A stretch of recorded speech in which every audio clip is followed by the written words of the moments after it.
Good morning, good afternoon, or good night, and welcome to Command Power, the show in which we discuss all things Magic the Gathering with a focus on Commander. And today we have another episode in our Spoiler Spotlight series in which I talk about, well, spoilers and tell you what my thoughts are on them. But before that, just a quick reminder to click subscribe if you enjoy my videos. We're well on our way to 1 million subscribers and your support means everything to me. And today we're going to be talking about Kudo, King Among Bears. For 1 green and 1 white, it's a legendary creature, bear 2/2, with other creatures have base power and toughness 2/2 and are bears in addition to their other types. So this is a really interesting hate bear, and I must say kudos to the designer who made this, wink wink. But all jokes aside, this is a very interesting card that I feel is going to be quite good in certain decks in the format and can definitely hate on certain strategies, although it's not as unfun as other cards that we've seen in the past, such as Humility, which by removing all abilities from all creatures turn the game into a slog. This can be good in a bunch of different situations, and it's very easy to break the symmetry, which is why I think it's going to be a pretty decent effect. For starters, it only reduces the base power and toughness, so you can get around this by playing Anthem effects or putting counters on your creatures, which is why I think this is probably going to be very good in counters decks or in decks that make a bunch of 1/1s, because you can just upgrade them to 2/2. If you have extra buffs on your creatures, then they should still be bigger than your opponent's creatures, which means you're capable to attack with them. The other interesting way that you can take advantage of this is by the fact that all creatures are bears. An easy way to take advantage of this then is by playing something like Obelisk of Erd, tapping a bunch of your creatures to convoke it possibly, and then giving all of your creatures that are now bears +2/+2.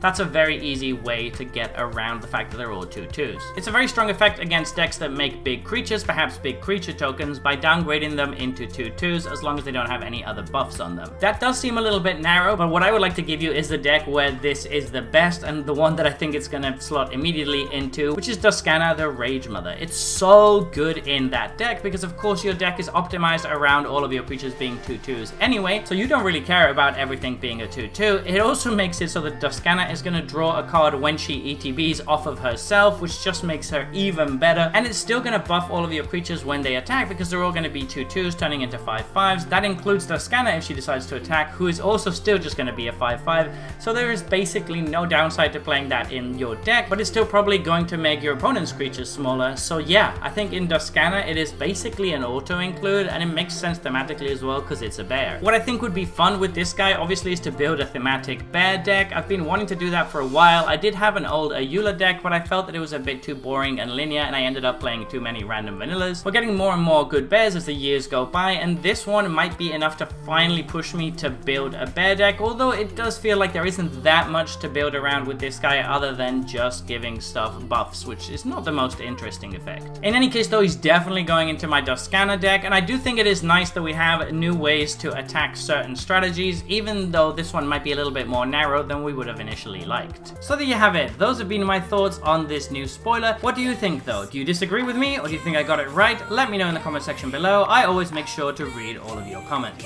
And if you enjoyed this video, don't forget to click like or subscribe. It really helps the channel. And until next time, take care.